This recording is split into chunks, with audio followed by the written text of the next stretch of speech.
Welcome to Choice Classic Radio. Like us on Facebook, subscribe to us on YouTube, and help keep this show alive by donating at choiceclassicradio.com. For more of your favorite old-time radio shows, join us on our companion podcast, Choice Classic Radio, Mystery, Suspense, Dramas, and Horrors, where we bring to you the most mysterious tales that the golden age of radio had to offer. And now, with 116 episodes made, broadcasting from 1949 to 1953, we bring to you Richard Diamond, Private Detective.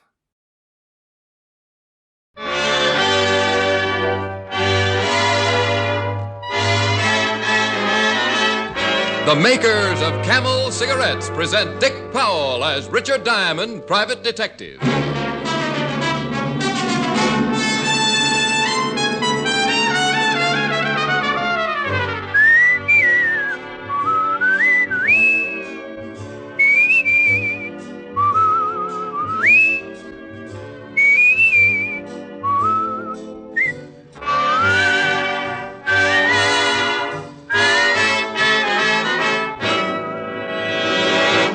More people smoke Camels than any other cigarette. The reasons behind Camel's great popularity are flavor and mildness. Smoke only Camels for 30 days and see how rich and flavorful Camels are pack after pack. See how mild they are, how well they get along with your throat week in and week out. Then you'll know why Camels are America's most popular cigarette.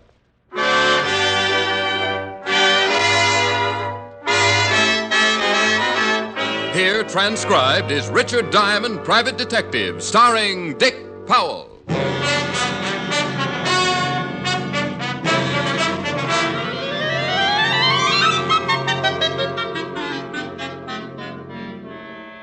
In my business, nearly every case I get mixed up in has some kind of an interesting angle. If it isn't some woman who spotted a neighbor floating bodies in his bathtub, or a lonely husband who got lonely because he disposed of his wife with a meat axe, then it might be a case like the one I got mixed up in last week. Mr. Richard Diamond? I agreed with him, watched him close the door and walk into my office. I looked, closed my eyes, looked again. I made up my mind I wasn't having hallucinations. He couldn't have weighed more than 140, a kindly face that supported a sad sort of a smile. He was dressed well, and his actions seemed perfectly normal. But there was one little thing that bothered me. He was a good 8 feet tall. You seem a little disturbed, Mr. Diamond. Oh, it's nothing, no, just a high fever. About 110, I'd say. You've noticed something out of the ordinary? Oh, no. I work for a carnival, Mr. Diamond. Oh? My name is Adam Rayburn. I'm billed as the thinnest man in the world. And you must come close to being the tallest. 7 feet 11 in my stocking feet. Well, I'm glad to know you, Mr. Rayburn. What can I do for you? I wish to hire you. I charge $100 a day in expenses. That's agreeable. $100 in advance. That's just so I won't have to take time off from your trouble and sell some of my steel stock. Here's $100. Oh, thank you. Thank you, Mr. Rayburn. You are now the proud owner of a pedigreed private detective. I suppose you'd like to know about my problem. Well, it's cheaper than letting me guess. There's a girl who works at the carnival. Her name is Rowena. Rowena? Professional name. You've heard of her? Oh, yeah. She's a dancer, isn't she? That's right. We've been in love for some time. Oh, she's a wonderful girl. Beautiful. All that any man I watched him could talk ever about her, and I swallowed a big lump in my throat. Adam Rayburn, almost 8 feet tall, was reminiscing about his love with all the sincerity of a handsome Romeo. I'd seen Rowena, and I could certainly understand why the skinny guy had it bad. But being a pretty practical guy myself, Adam just didn't look like the type a girl like Rowena would go for. But I always say you never know about some things. She's in trouble, Mr. Diamond. Oh, what kind of trouble, Adam? Oh, that's why I came to you. I don't know, and she won't tell me. She won't let me help her. But it's obvious whatever trouble she's got in is more than she can handle. And you want me to find out what it is? Yes. Well, I'll do my best. Oh, thank you. It's very important to me. He told me about the carnival and where I could find Rowena. He also warned me that if Rowena found out, she would be more than mildly unhappy. He thanked me again, shook my hand, and went out of the office. I closed up, went home, and napped until 6. Then I headed for the carnival. Hey, hey, hey! Step right up on the inside. It is the most amazing spectacle ever to be witnessed in this hemisphere. Lungo the Gorilla Boy, captured It's in the the wild. High Boy, fast, safe, sensational ride. Step right up, ladies and gentlemen. Ride the High Boy. Only a dime. Fast, safe, sensational ride. Carnival, colorful, gaudy, fascinating if you're 5 or 50. You get initiated when you're a kid and you never forget it. The nostalgia of hot dogs and mustard, pleasant emotions kicked up when you smell the sawdust or see a little kid buy a stick full of cotton candy.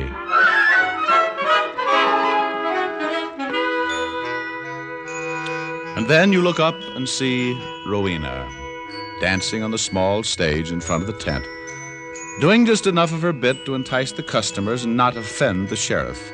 And suddenly you realize how fast you grew up. I purchased a ticket, making sure to flash all of the $100 retainer, and went inside. The tent filled in a hurry, the lights went down, and on came Rowena.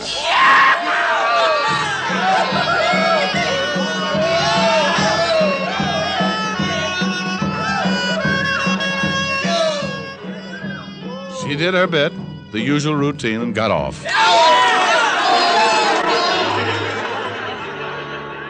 I waited for the tent to empty and then went back to look for the beautiful dancer. There was another small tent in the rear of the big one, and as I approached, I could hear 2 girls talking. Doesn't he understand about that? Sure, Rowena, sure, I'll keep it for you. Now, look, Dixie, I don't want anybody to know about it. Not anybody. He's giving you trouble, huh? Yes, he's been... What's the matter? Yes? Who is it? Rowena? Yeah? You, want to see me? Mm-hmm. I'll be going. Oh, don't let me bust up anything. That's okay. I gotta be going anyway. This is Dixie Jones, Mr. Diamond. How are you, Dixie? Bushed.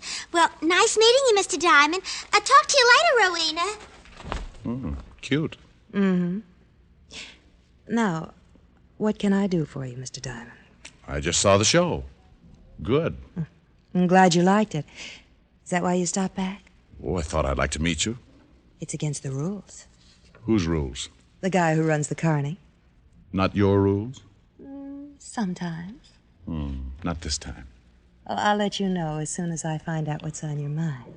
Well, that shouldn't be too difficult. I'm the type who likes to break rules.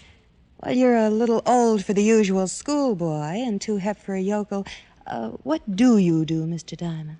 Well, nothing obvious, but I make a few bucks, and occasionally I use the few bucks to buy a pretty girl a drink. Just one drink, Mr. Diamond? Score for Diamond. She was interested, and I made a mental bet with myself that she'd spotted my bankroll and not my blue eyes. She excused herself, did a quick change behind a screen in the corner of the tent. She came out dressed in mink and a black number that could have snarled up traffic on any quiet intersection. She took my arm, and we headed for the nearest pub, in this case, the Fallen Duck. A cozy little bistro that certainly seemed appropriately named. If a duck had wandered in, it would have taken a nosedive in a hurry. Man, boy, duck, or diamond, nothing could have stood for long. It's a little crowded. Oh, it's probably necessary. If all the people left at once, the walls would fall in. Here's to what, Mr. Diamond? Well, to you calling me Rick. I'll drink to that. Rick. Aren't you a little warm? Mm-hmm. But you'll suffer a little and keep the mink on. It's a nice coat, isn't it? Charming. You do all right. Diamond bracelet, the mink. I could use another drink. Oh, sure. Without the water. We sat and I watched her kill a few more, and in between times she moved. The pitch was subtle and as practiced as a lion trainer with a kitten. She worked hard and I played along. It wasn't difficult. Rowena was quite a girl, and as far back as I can remember, I've liked girls, particularly the type you classify as quite a girl. About the time I was offering my fullest cooperation, we were interrupted. Hey, there's Rowena. Yeah, swell. Friends of yours? It's Dave Sylvester and his wife. He owns the Carney. How are you, Rowena? Fine. Hello, Paula. Hello, Rowena. This is Mr. Diamond and Mr. and Mrs. Sylvester. How are you? How do you do? Can I buy you two a drink? Well, that would be... No, thanks, Dave. We were just leaving. Come on, Rick. Well, nice meeting you. Nice meeting you, Mr. Diamond. Yeah. Sorry you gotta be going. Good night, Dave. Paula. Well, that answers that. Not friends. I've known Dave for a long time, way before I joined the Carney. What makes you think we're not friends? Oh, just a casual observation. I got the idea when your hair stood straight up. You better take me home.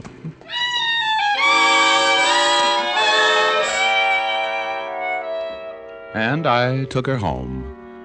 Rowena didn't have much to say on the way. She was worried, and she'd dropped the pitch. We got back to the Carnival about 1 a.m. and walked down the deserted boardwalk toward her trailer. Up to that point, I'd made up my mind about several things concerning the lovely Rowena. First, she didn't figure to be in love with Adam Rayburn. Second, if she did have troubles, she hadn't given any indication until Dave Sylvester and his wife had shown up at the Fallen Duck. At her trailer, she stopped at the door and turned to face me. Oh, I could see it coming. The pitch was on again. But now she was being cautious, too. Who are you, Rick? Me? Oh, I'm just a guy. I told you, just a guy who wanted to buy you a drink. Nothing else. What else? Worried? A little. Why pick on me? Well, honey, you go on inside and take a look in the mirror. If you're a little objective about it, you'll get the idea. Rick, Yeah? good night. Well, good night. Rick, Yeah? will I see you again? Yeah. Why did you do it? Why did you do it? Wait a minute, Adam. Wait a minute. Let me go. Oh, take it easy. What's the matter with you? What do you want to slug me for? Why did you kiss her?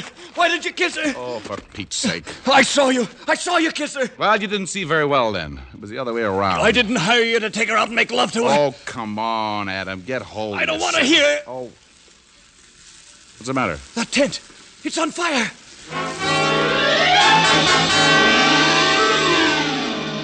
I turned and looked in the direction he was pointing his skinny arm. The small tent Rowena had used for a dressing room was on fire. Fire! Fire! Some others had already noticed it, and by the time we got there, the tent was completely engulfed in the roaring flames.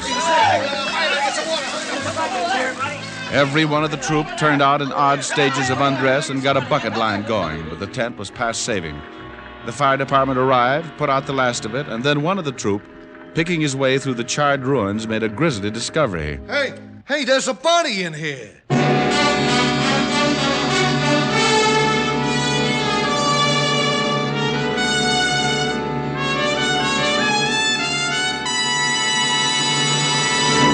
Before we continue with Richard Diamond, here are a few words about smoking enjoyment. You know, smoking is a day-in, day-out pleasure. And it takes day-in, day-out smoking to tell you how rich-tasting and how mild a cigarette is as a steady smoke. One puff won't tell you. One sniff won't tell you. Smoke only Camels for 30 days, and you'll see why more people smoke Camels than any other cigarette. You'll enjoy the first puff and every puff, for Camel's costly tobaccos are properly aged and expertly blended. No other cigarette has Camel's rich, full flavor, a flavor you'll never tire of. And no other cigarette gives you this proof of mildness. Proof based on steady smoking. In a coast-to-coast test of hundreds of people who smoked only Camels for 30 days, noted throat specialists reported not one single case of throat irritation due to smoking Camels. Make your own Camel 30-day test and see for yourself why more people smoke Camels than any other cigarette. How mild, how mild, how mild, how mild can a cigarette be? Make the Camel 30-day test and you'll see. Smoke Camels and see. And now, back to Richard Diamond, Private Detective, starring Dick Powell.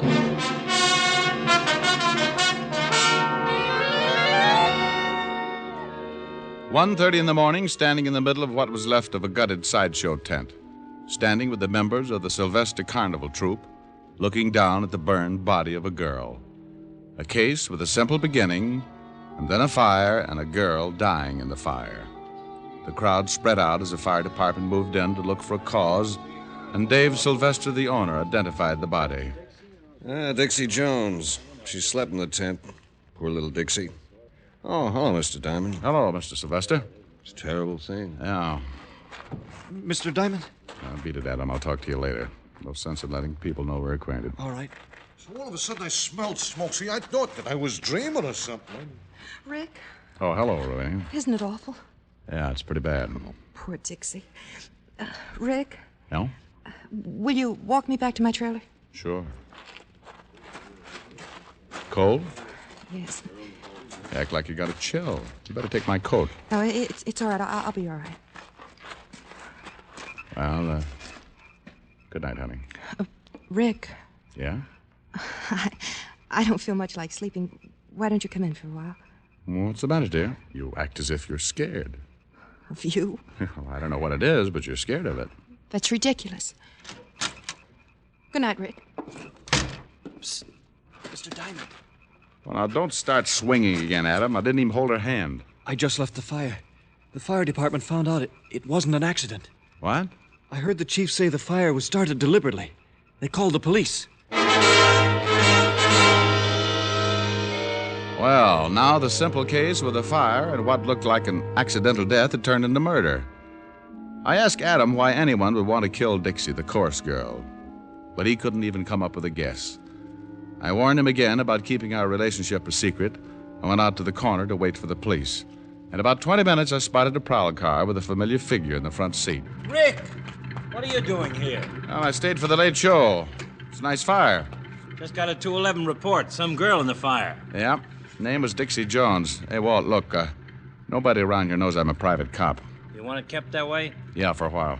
Okay, climb on the running board. We'll drive down.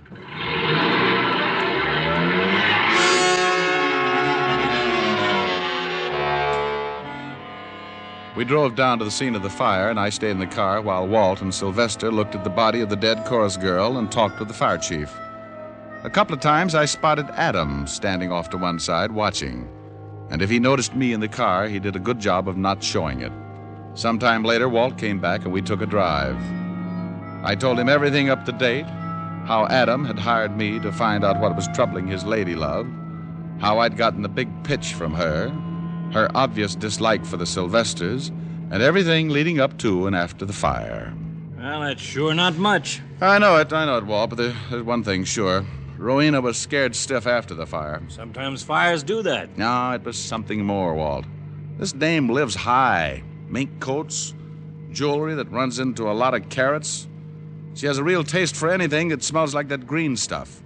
I flashed a roll when I went in to see her show. She acted like a steady date when I went back to her dressing room. Rowena doesn't make enough money at this carny to buy all those things, Walt. Well, I'm having the whole troop brought in for questioning. Maybe we'll uncover something. This client of yours. Adam Rayburn? Yeah. What does he know? Oh, apparently not much. He's so in love with that dame he can't see anything else. What does he do? Well, he's advertised as the skinniest man in the world. He's nearly 8 feet tall and weighs a good 140. He thinks Rowena's in love with him. Are you kidding? Rowena? A dame like that? Yeah. Poor guy.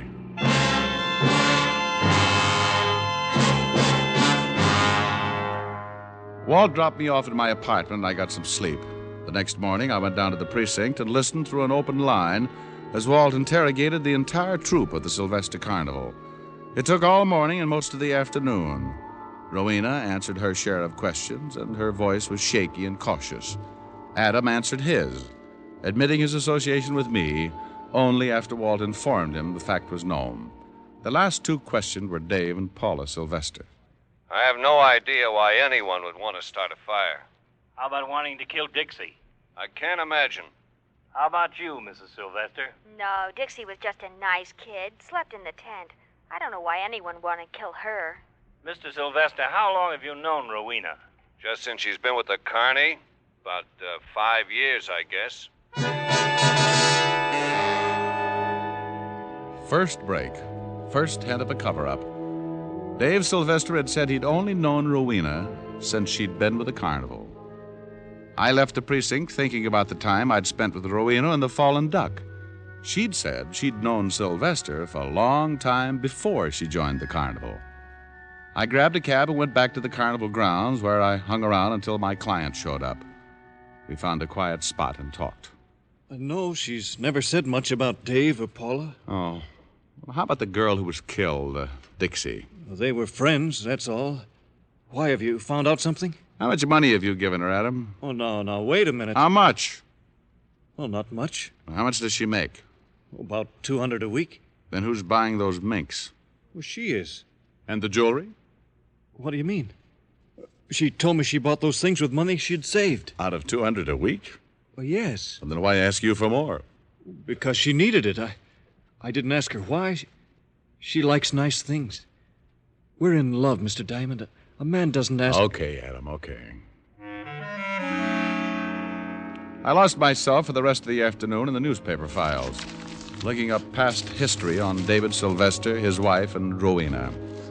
There was a story about David and Paula the day they got married, and enough about Rowena to give me a pretty fair background. She'd been in show business for a long time, from parents in the business. Never done much until she joined the Carnival, and then her fame spread far and wide. There were some publicity pictures that certainly showed why she had become a headliner. She'd been married once to a man named Black, who had disappeared 10 years ago, a small-time agent who had left her stranded in a hotel somewhere in Ohio. And according to the article, he was wanted by the police for a forgery rap and left her holding the sack. I looked some more, but I couldn't find anything about a divorce or that Black had ever been caught. At 7 o'clock, I let myself in Rowena's trailer. I sat down and waited for her.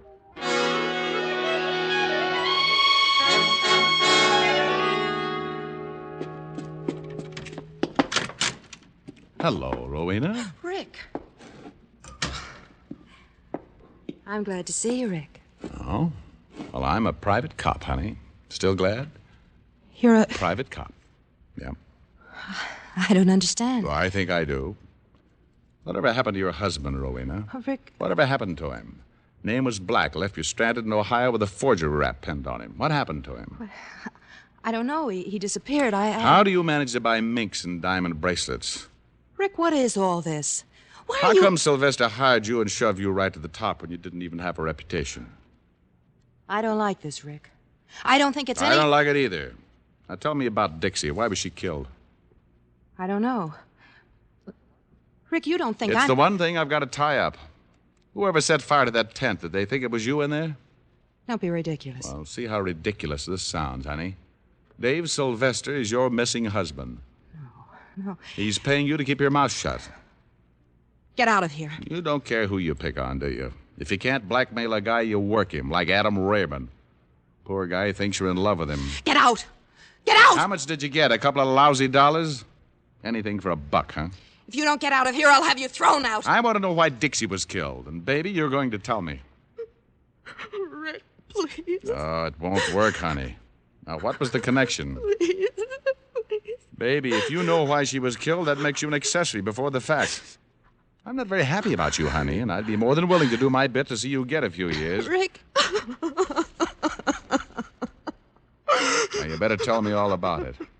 Be a lot easier. All right. Dave Sylvester is my husband. His real name is Martin Black. You're right, I was blackmailing him. Somebody fired 2 shots through the open window and nailed her twice. I caught her, she dropped, and I lowered her to the sawdust floor. I kept my arm around her because she couldn't do much more than look up and smile, a tired smile. Thanks. Thanks for the lift. Honey. It's all right. Dixie was keeping the marriage license for me, so Dave wouldn't find it. I guess he did anyway.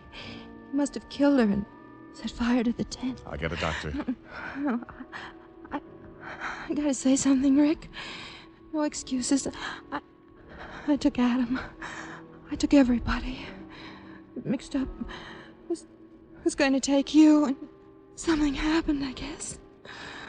Maybe I thought you might be the boy on the white horse. Baby, look. I'm telling the truth, Rick. Lady wouldn't lie at a time like this. No, I guess she wouldn't. I put a pillow under her head and went out. The carnival had suddenly turned into a bad dream, a lot of noise and confusion. There was a killer loose, and I wanted to get him. Look out, Diamond! It was Adam Rayburn again, standing near a tent. David Sylvester had been waiting for me to come out. Sylvester jumped as Adam yelled and turned his gun on Adam. He caught Adam with the first one, and the big, thin guy toppled like an anemic sapling. I got my gun out, but Sylvester had disappeared in the darkness. Go get him. I'm all right. I circled the tent and spotted Sylvester running up the main drag. He turned and tried a quick shot. People started running when they got the idea, and I kept low, trying to stay in the clear. The place emptied faster than a ballpark in a thunderstorm, and Sylvester was caught on the empty walk. He turned for another shot, but I beat him to it. The slug knocked him sideways, and he staggered into a building, and I went in after him. It turned into the weirdest chase I'd ever gotten mixed up in. I found myself looking at a dozen Richard Diamonds and an equal number of Dave Sylvesters. I was faced by a room full of mirrors, and to top it off, a recorded laugh was playing over and over. A gimmick to show the public how much fun they could have inside. Oh, some fun. The dozen Sylvesters had all turned and taken a shot at the dozen Diamonds, and the dozen Diamonds suddenly became one less. It was a process of elimination. Sooner or later, one of us would stop hitting mirrors and get the real thing. I picked one of the Sylvesters, and we both went to work.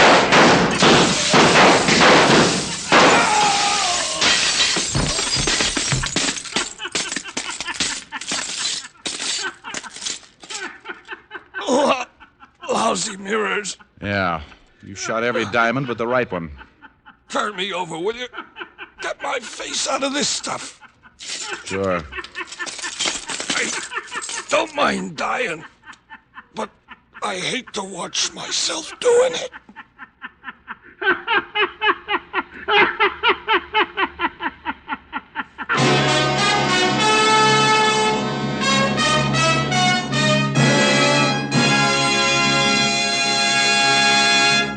Dick Powell will return in just a minute. Again, doctors in all branches of medicine have been asked this question. What cigarette do you smoke, Doctor? Again, the brand named most was Camel. Yes, according to this repeated nationwide survey, more doctors smoke Camels than any other cigarette. Baseball is getting underway, and it's interesting to note that Camels are the favorite cigarette of many baseball players. Bob Lemon, Vic Raschi, Howard Paulette, Dick Sisler are a few of the stars who choose Camels for their rich flavor, cool mildness. Try Camels yourself. How mild, how mild, how mild, how mild, how mild can a cigarette be? Take the Camel 30-day test and you'll see. Smoke Camels and see. Here's Dick Powell with a special message. Thank you. Ladies and gentlemen, the makers of Camels are sending gift cigarettes to our wounded and disabled servicemen. These cigarettes are forwarded to and distributed by the Military Air Transport Service, United States Air Force, which evacuates virtually all overseas wounded personnel. Gift Camels are also on the way to Veterans Hospitals, Fort Meade, South Dakota, and Oklahoma City, Oklahoma. U.S. Army Station Hospital, Camp Campbell, Kentucky. U.S. Naval Hospital, Beaufort, South Carolina. Now, until next week, enjoy Camels. I always do.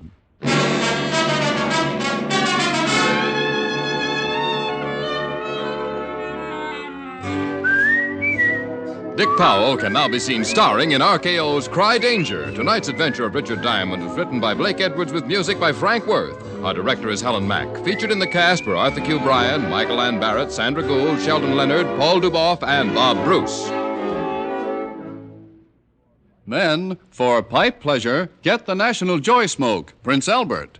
PA has a rich flavor and wonderful natural fragrance. It's crimp cut for cool, smooth smoking and specially treated to ensure against tongue bite. You'll enjoy Prince Albert, America's largest selling smoking tobacco. Listen next week for another exciting transcribed adventure of Richard Diamond starring Dick Powell. This is Your FBI. The official broadcast from the files of the FBI follows immediately. Stay tuned. This program came to you from Hollywood. This is the American Broadcasting Company. That concludes today's episode. We'd like to thank you and remind you to donate at choiceclassicradio.com. Remember, your donations make episodes like this possible.